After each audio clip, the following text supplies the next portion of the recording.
El Evangelio es una buena noticia que comienza con una mala noticia. ¿Cuál es la mala noticia con la que comienza el Evangelio? Que Dios es santo, es justo y nosotros somos pecadores. Nosotros no somos santos ni justos.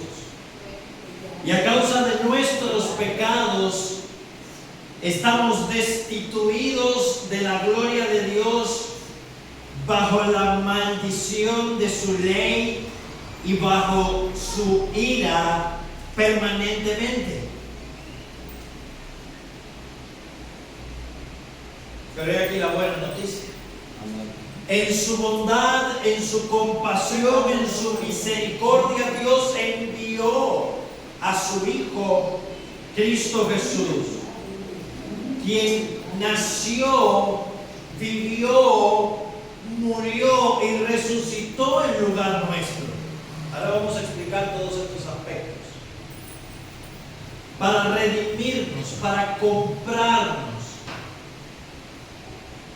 concedernos todas las promesas del Señor y darnos por la fe en su nombre el perdón de todos nuestros pecados. Eso es el Evangelio. Y la vida eterna, y la herencia de Dios, para reconciliarnos. Diga ahí todo lo que usted quiera. Eso es el Evangelio. Y ya hemos visto en la carta a los Gálatas, en primer lugar, que no hay otro Evangelio, es uno solo, es un solo buen mensaje. Que Cristo Jesús nos redimió del presente siglo malo. Es un solo buen mensaje. Ese Evangelio no se origina en los hombres, sino en Dios. Tiene un origen divino, es un mensaje de origen divino. No nos lo inventamos nosotros, sino que Dios nos lo proveyó. Es el mismo Evangelio que Cristo y sus apóstoles predicaron. Es un Evangelio auténtico. Es un Evangelio que transforma, que impacta, que cambia cada aspecto de nuestra vida, o debería hacerlo. Este Evangelio nos enseña que estamos bajo la maldición de la ley y que el Espíritu Santo y las promesas de Dios se reciben únicamente por la fe. Y la ley tiene el propósito de convencernos de nuestros pecados y de nuestra incapacidad, de mostrarnos nuestra deficiencia y de llevarnos a Cristo. Todo eso lo hemos estado tocando domingo tras domingo hasta aquí. Y aparentemente lo hemos visto todo, y es verdad. Pero Pablo en la carta a los Gálatas está haciendo una exposición, una defensa del Evangelio de la libertad en Cristo. Y ahora le va a añadir un aspecto más: al peligro de volver a la esclavitud. Una arista más del Evangelio, y es el precioso tema de la adopción. Nosotros fuimos redimidos. Éramos esclavos del pecado y fuimos redimidos, fuimos comprados por Cristo, pero a la vez nosotros fuimos adoptados como parte de la familia de Dios. Somos hijos de Dios a través de Jesucristo. Gálatas capítulo 4. Amén. Gálatas capítulo 4. Dice la palabra del Señor: pero también digo, entre tanto el heredero es niño, en nada difiere del esclavo, aunque es señor de todo, sino que está bajo tutores y curadores hasta el tiempo señalado por el Padre.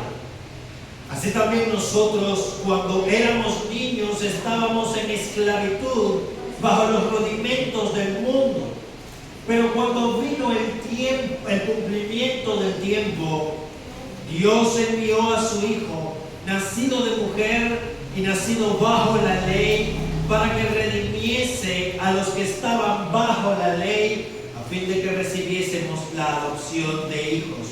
Y por cuanto sois hijos, Dios envió a vuestros corazones el espíritu de su Hijo, el cual clama: Abba, Padre. Así que ya no eres esclavo, sino hijo. Y si hijo, también heredero de Dios por medio de Cristo. Ciertamente en otro tiempo, no conociendo a Dios, servíais a lo que por naturaleza no son dioses. Mas ahora, conociendo a Dios, o más bien, siendo conocido por Dios, ¿cómo es que os volvéis de nuevo a los débiles y pobres rudimentos a los cuales os queréis volver a esclavizar? Guardáis los días, los meses, los tiempos y los años. Me temo de vosotros que haya trabajado en vano con vosotros. Vamos a ver.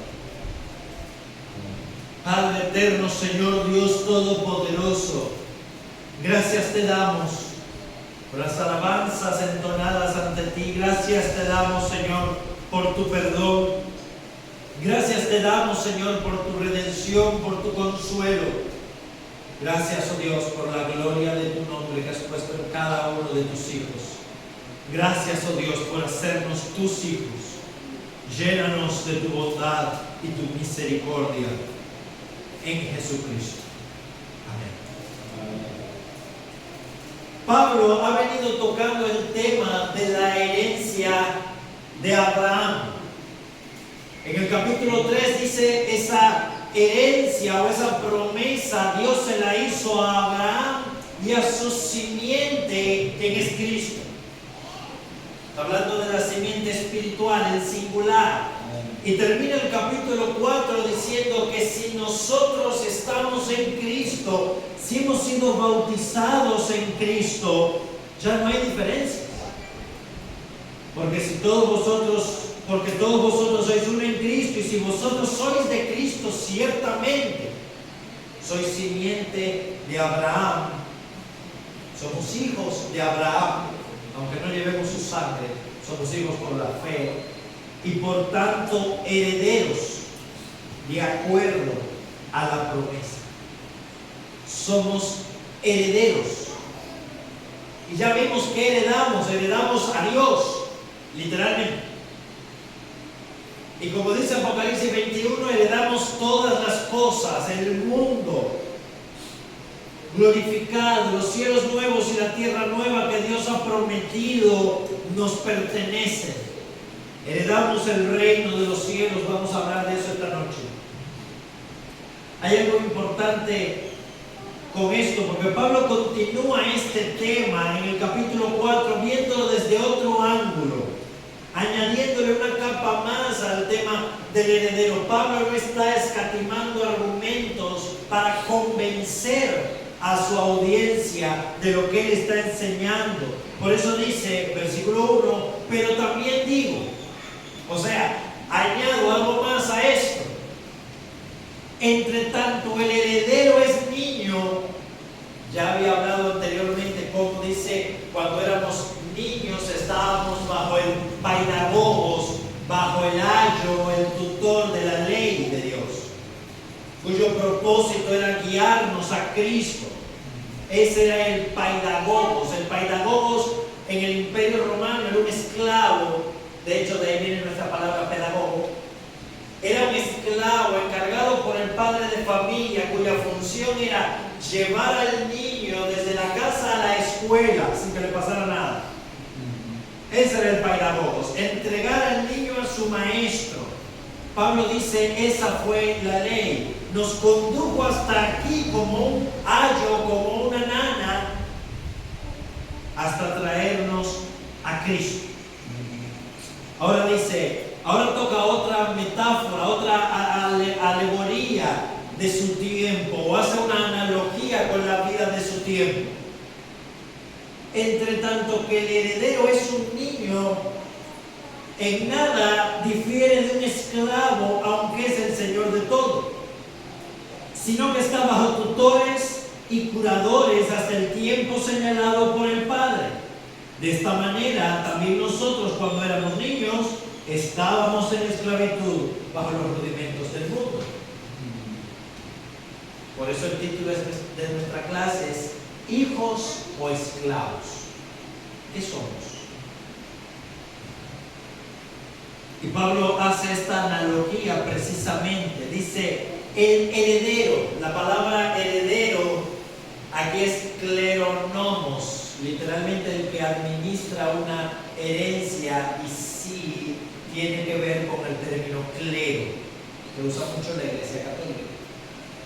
Pero ¿qué está diciendo Pablo? Que verdaderamente todo creyente en Cristo es heredero, es clero. En la Iglesia de Cristo no existen laicos.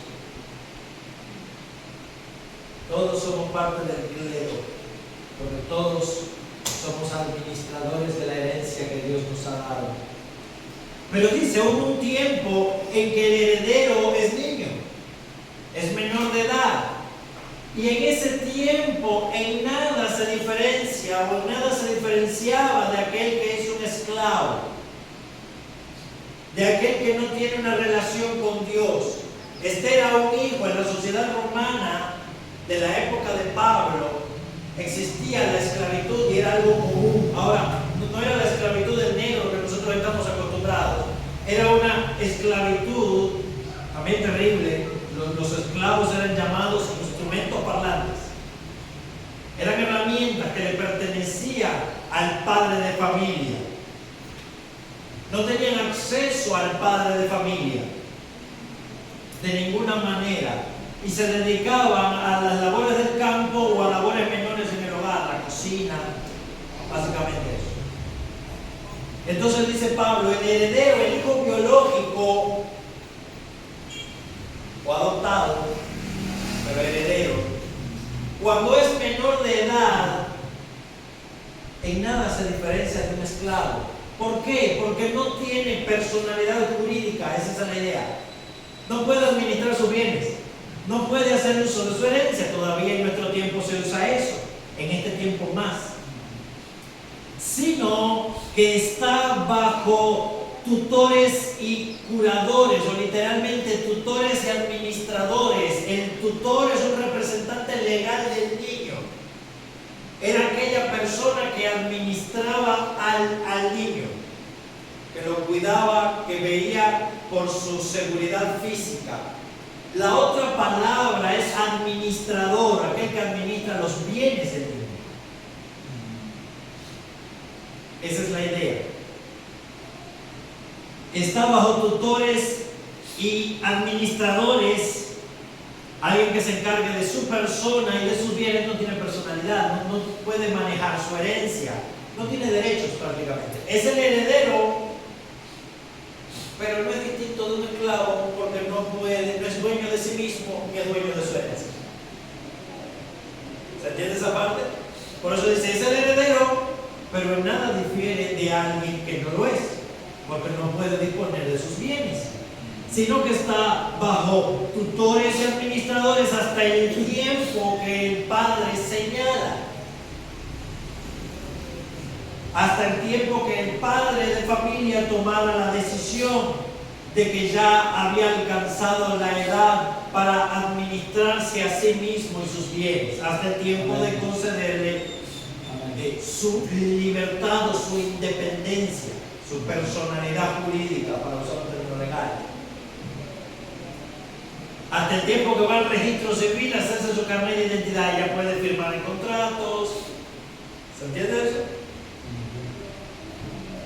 Ya puede sacar su pasaporte, ya es mayor de edad, hasta su mayoría de edad. Así también nosotros, dice Pablo. Así también nosotros, cuando éramos niños, antes de conocer a Cristo, se está refiriendo, antes de haber venido a Cristo, cuando éramos niños, antes del Evangelio, ya Dios nos había escogido. Éramos herederos. Pablo habla de sí mismo en el capítulo 1 de Dios, capítulo 2. No, capítulo 1. De Dios que me apartó desde el vientre de mi madre.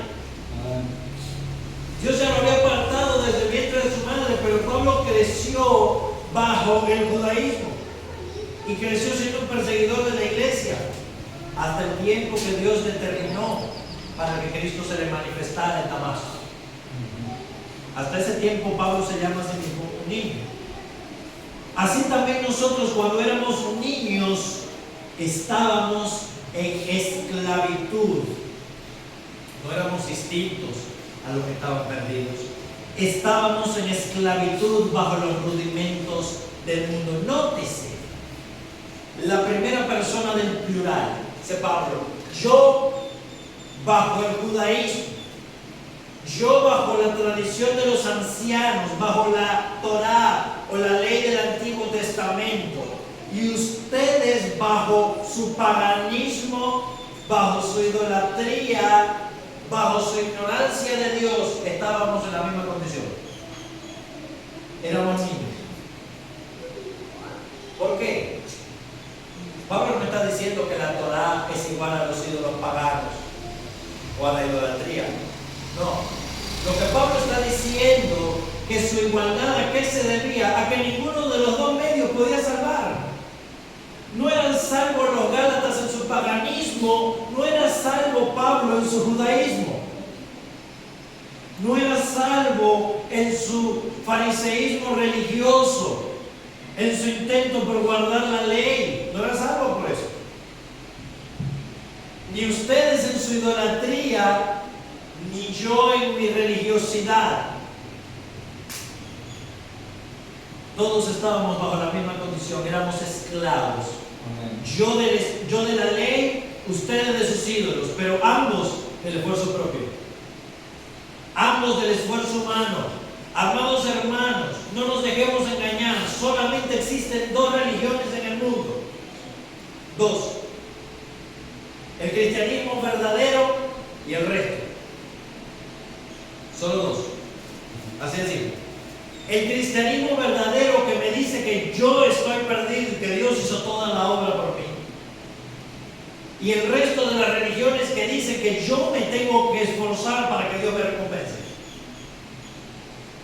Y hay mucho que se llama cristianismo, por eso digo cristianismo verdadero, que se basa en el esfuerzo propio, pretendiendo alcanzar la recompensa de Dios. Muchos cristianos dentro de iglesias verdaderas que se predica el evangelio verdadero creen que alcanzan el favor de Dios por portarse bien. Son esclavos. Ese es el pensamiento de la esclavitud. Dice Pablo: éramos esclavos a los rudimentos, estoikeias. La palabra griega señala el ABC, los principios elementales, lo básico, lo más sencillo de este mundo. Éramos esclavos a eso. Éramos niños que estábamos aprendiendo a contar con los dedos y nos estábamos aprendiendo la tabla del 1 y del 2.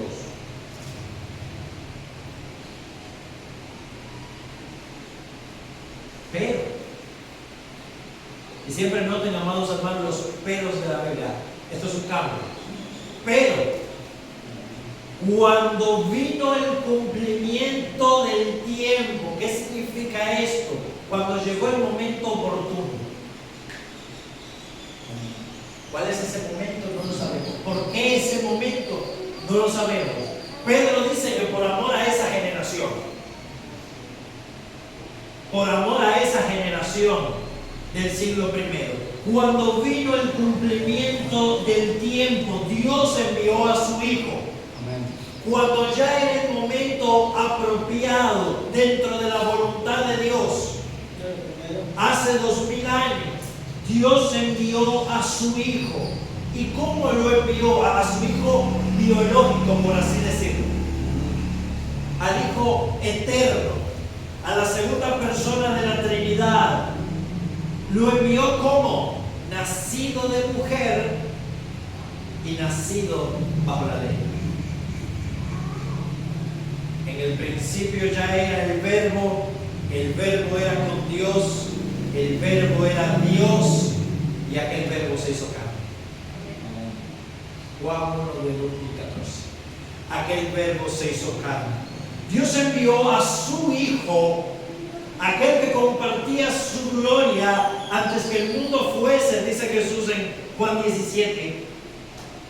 Lo envió nacido de mujer y nacido bajo la ley.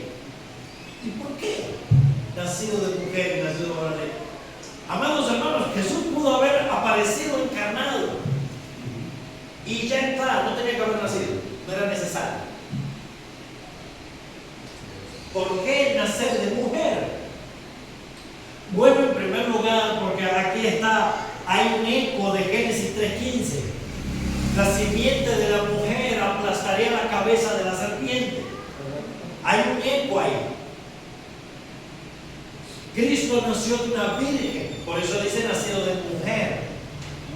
Pero hay algo más profundo aquí, y nos lo enseña Hebreos 2:14. Por cuanto los hijos, los herederos, participaron de carne y sangre, o sea, de una naturaleza humana, de esto, carne y hueso, Él participó de lo mismo. Por eso fue que se encarnó. Por eso fue que nació de mujer. Amados hermanos, eso es la prueba de que tú y yo nacemos en pecado. Esa es la prueba que tú y yo nacemos con una naturaleza corrompida, porque aún a los bebés Cristo tuvo que redimirlos. Cristo tuvo que tomar la naturaleza de un bebé. Él pudo haber aparecido con 15, 16 años, con 30 años. A ver, no hay problema. ¿Por qué nació? Porque tomó la forma de un bebé. Él fue un bebé santo, perfecto y sin pecado. El bebé no lo sabe y nosotros estamos acostumbrados y no lo notamos, pero el bebé es un pecador. Es un pecador.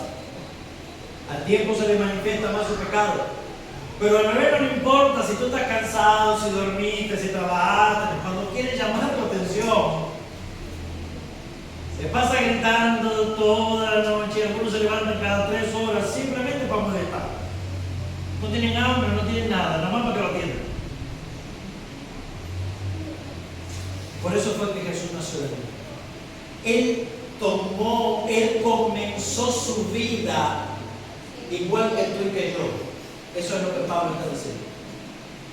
Él vivió su vida exactamente igual que tú y que yo, pero una vida perfecta. La vida que tú y yo no podemos llevar. Pero Jesús aprendió a hablar. Imagínense eso. El Dios que creó el idioma. Aprendió a hablar, aprendió a caminar, después a correr. Él aprendió. Él creció como nosotros crecimos y Él vivió la vida perfecta, en perfecta comunión con Dios, que tú y yo no podíamos.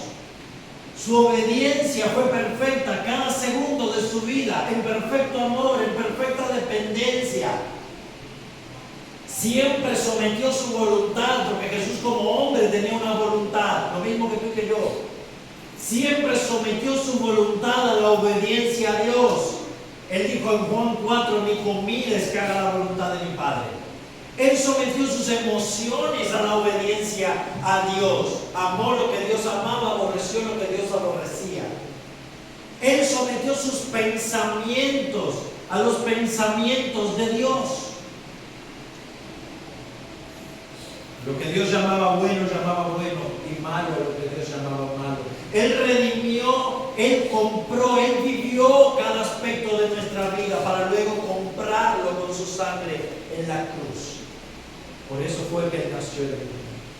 Él cumplió y obedeció perfectamente cada una de las demandas de la ley. Por eso fue que nació bajo la ley. Para redimirnos de esa misma ley que nosotros no podíamos obedecer. Él fue hecho por nosotros maldición, dice en el capítulo 3, al ser colgado de un madero. Pero con su vida perfecta, Él compró las bendiciones. de Abraham. Él nos reconcilió. Por eso es que nació de mujer, por eso es que nació bajo la ley. Exactamente como tú y yo. Por eso dice el escritor de Hebreos que tenemos un fiel sumo sacerdote que fue tentado en todo conforme a nuestra semejanza, aunque sin pecado. Sin pecado. Él sabe lo que es la tentación. Por eso es poderoso para socorrer a los que son tentados. Nacido de mujer y nacido bajo la ley, ¿con qué fin? Para que redimiese, ex agora, para que comprase a aquellos que estaban esclavizados bajo esa misma ley que no podían cumplir. A todos los hombres. Aquellos que estaban bajo la condenación de la ley de Dios. Porque lo que la ley dice, Romanos 3, 18 y 19, lo dice a los que están bajo la ley, para que toda boca se cierre y todo el mundo quede bajo el juicio de Dios. Los Gálatas estaban bajo el juicio de Dios, aunque no conocían su ley. Al menos la ley del Sinaí, tenían la ley de la conciencia en sus corazones. A fin de que redimiese, que comprase a los que estaban bajo la ley, a los que estaban bajo la esclavitud y bajo la maldición, a los que estaban bajo los rudimentos del mundo, a los que estaban bajo ese ayo, bajo ese tutor y administrador, a los que estaban bajo la idolatría, a los que estaban esclavizados a sí mismos, de la esclavitud a la carne, al mundo. La esclavitud del que impone su propia voluntad por encima de la voluntad de Dios. Para eso Cristo vino, a fin de que recibiésemos la adopción de hijos. Amén. Él nos compró, Él nos rescató, Él se unió perfectamente con nosotros. Por eso murió nuestra muerte. Por eso con Cristo estamos crucificados.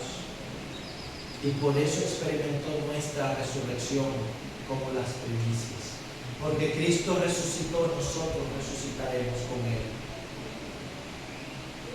A fin de que recibiésemos la adopción de hijos. Él nos compró como hijos para Dios. El Hijo de Dios nos concedió, nos dio potestad a los que creemos en su nombre de ser hechos hijos de Dios por medio de la fe, de ser adoptados hijos. Y aquí hay algo muy importante, amados hermanos. La adopción romana no es como la adopción nuestra. En el contexto de Pablo, el adoptado renunciaba a toda su antigua familia. El caso más famoso de adopción era la que Julio César hizo de su sobrino nieto Octavio, que después llegó a ser el primer emperador del Imperio Romano. Era su sobrino nieto, pero lo adoptó como hijo y heredero, con plenos derechos. El adoptado perdía todo vínculo con su antigua familia. Perdía incluso su propio nombre. Octavio a partir de ahí pasó a llamarse Julio César también. Perdía su antiguo nombre. Sus deudas viejas eran asumidas por el padre de familia, aquel que lo adoptaba. Quedaba bajo la protección o la patria potestad de aquel que lo recibía como hijo. Y tenía, y esto es importante, plenos derechos igual que un hijo biológico. El adoptado tenía exactamente los mismos derechos que el hijo biológico. Para Dios, que nos adoptó como sus hijos por Cristo, amados hermanos, todos los hijos de Dios somos Cristo. Por eso somos cristianos. A los ojos de Dios tenemos los mismos derechos y tenemos con Dios la misma relación que tiene Jesús. ¿Se entiende eso? No le veo una sorpresa. ¿Ya se sabían eso? Debemos estar sorprendidos con el Dios Santo, con el Dios Omnipotente, con el Todopoderoso, nosotros, con el Soberano del Universo, nosotros pecadores, que éramos sus enemigos, que no hicimos nada para reconciliarnos con Él. Ahora Él nos recibe como hijos en pleno derecho, de pura gracia. ¡Wow! Nos recibe como hijos en pleno derecho, de pura gracia, iguales delante de sus ojos que Cristo.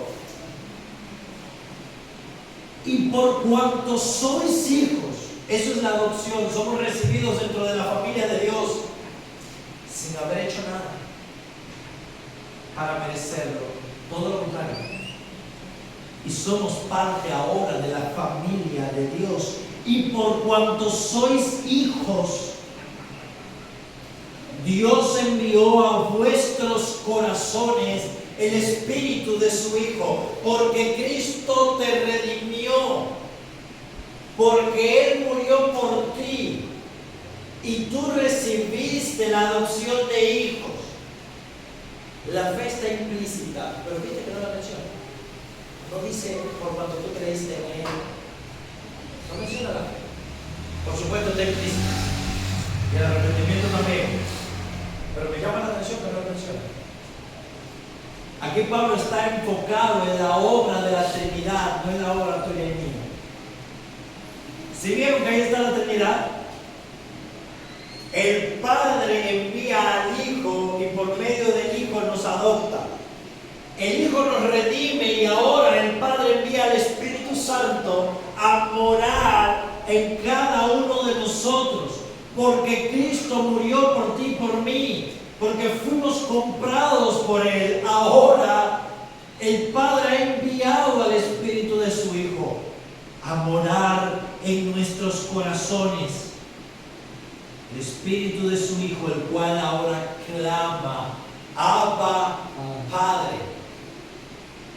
Abba es el término arameo que hablaba Jesús. Jesús lo dice en Marcos capítulo 14, en Getsemaní. Jesús lo usa. Abba era un término que el esclavo no podía usar con el padre de familia, solamente los hijos, de cualquier edad. Es un término de intimidad muy cariñoso y de respeto. Es un término muy cercano en el arameo,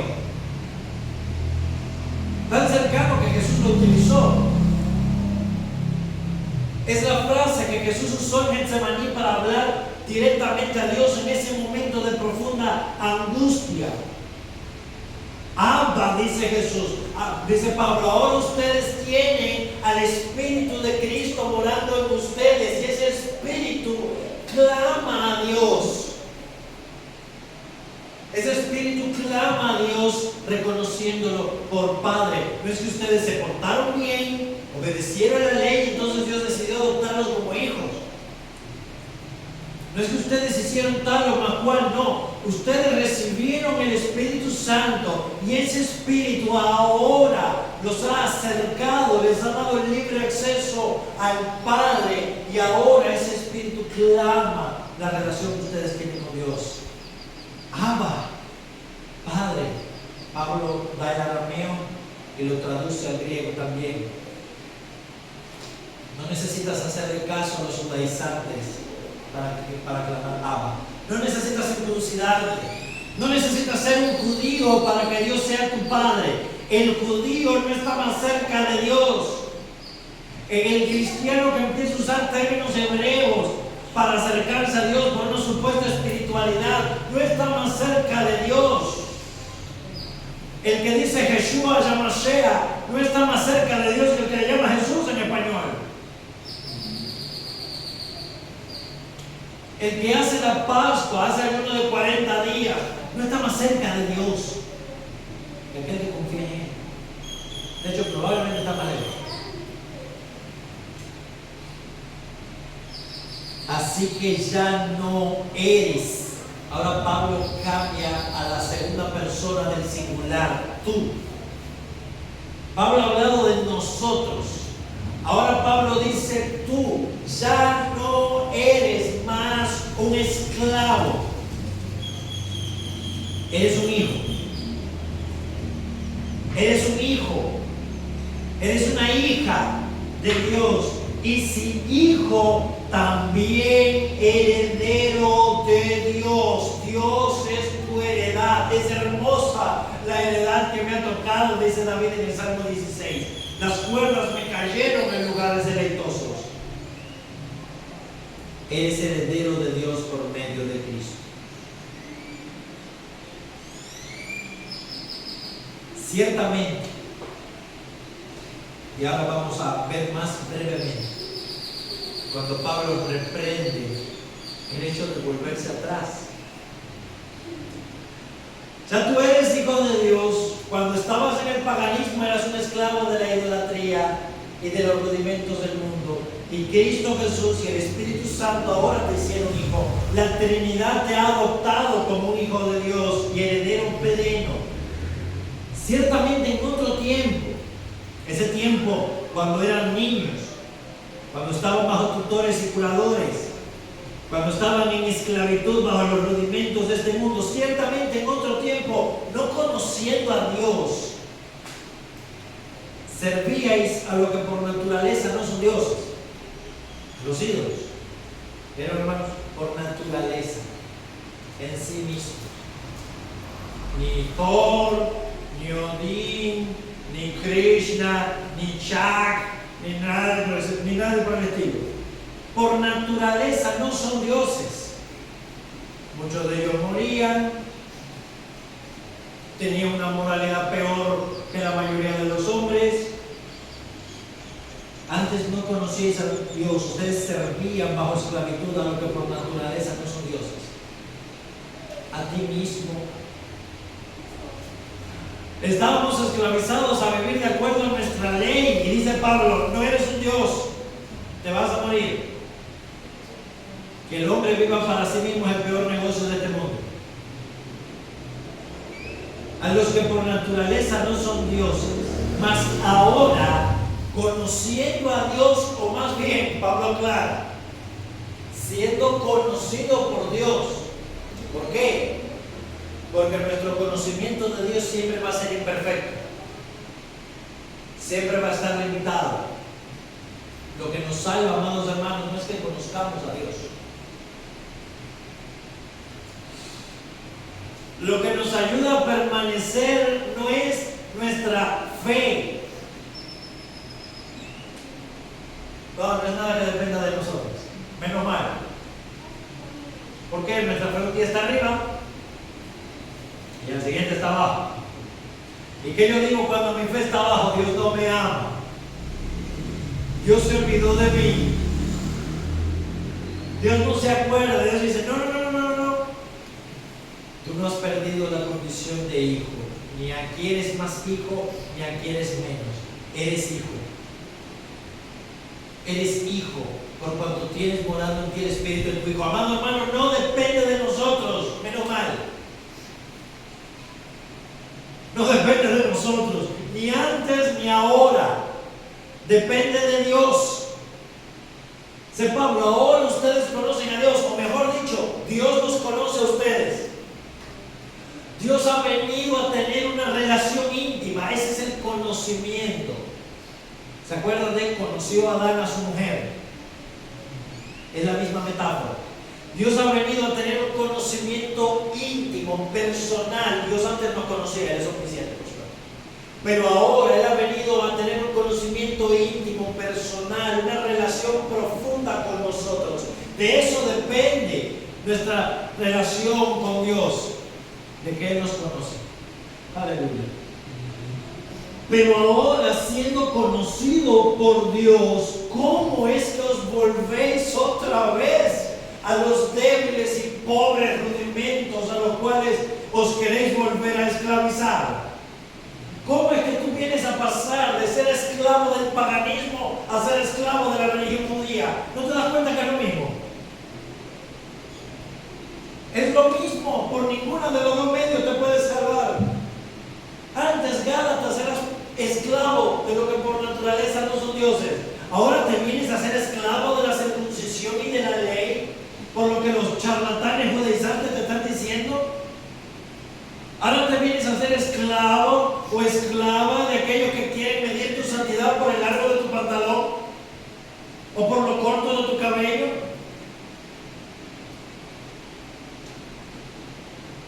¿Cómo es que os volvéis de nuevo a los débiles y pobres rudimentos a los cuales os queréis volver a esclavizar, ahora una esclavitud voluntaria? ¿Cómo el Hijo de Dios se va a comportar como un esclavo?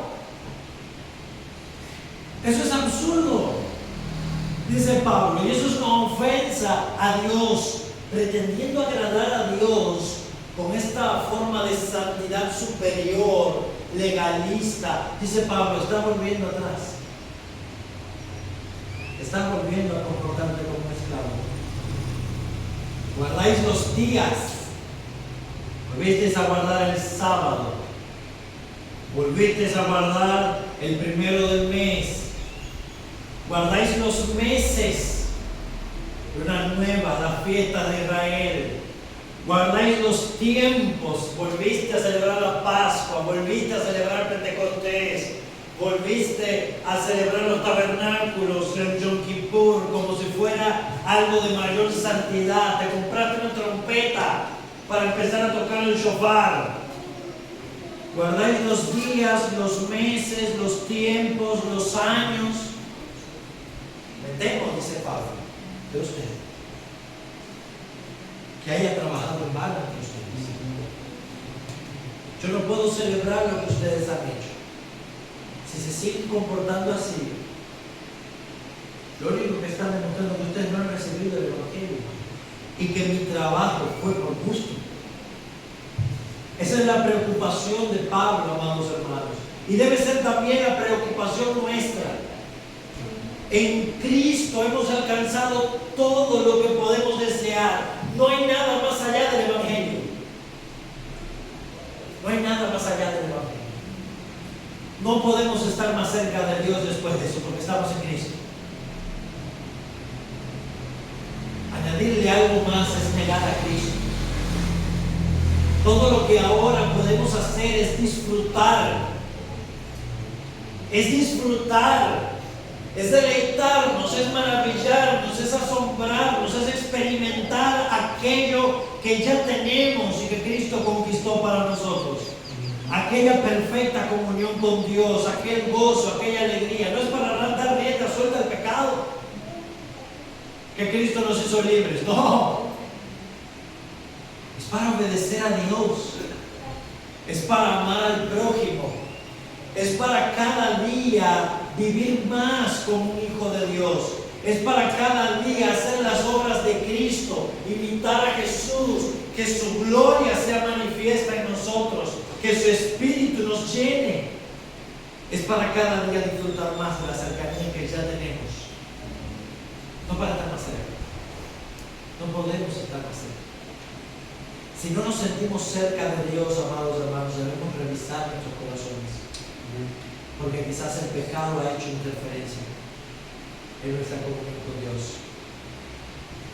Quizás haya algo de este mundo que todavía estemos amando, que todavía nos esté atando. Quizás haya algo a lo que Dios nos está llamando a renunciar. A mí el Señor me habló cuando estábamos en alabanza de cosas en mi vida que yo tengo que renunciar definitivamente, y que no basta con que yo pida perdón si no tengo la disposición de abandonarlas. Hay que hacer, porque de lo contrario nuestra comunión se va a ver interrumpida y nos vamos a ver tentados a buscar nuevas experiencias como si eso fuera la solución, cuando la solución ya la tenemos. Es Cristo, es el Evangelio, es el perdón de nuestros pecados, es la adopción que Dios nos ha hecho, porque ahora somos parte de su familia, somos sus hijos. Y como hijos debemos acercarnos a Él, como hijos debemos imitarlo a Él, debemos procurar que el resto del mundo lo conozca. Como hijos debemos tratar de no ofender a nuestro Padre. Tenemos quien nos ayude, tenemos un hermano mayor con el que compartimos plenos derechos, que nos entiende, que nos quiere ayudar, que tiene el poder para hacerlo. Cristo tiene ese poder, amados hermanos. En la cena del Señor recordamos que hemos sido adoptados por Cristo. Lo van a celebrar la semana próxima, el próximo domingo. Tengan eso presente. Con eso se recuerda que Cristo Jesús nació de mujer, nació bajo la ley y murió en una cruz. Su cuerpo fue partido, su sangre fue derramada por nosotros y nosotros fuimos recibidos dentro de la familia de Dios.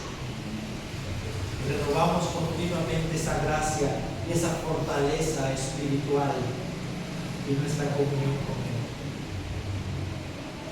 Vamos a ponernos en pie. Amén.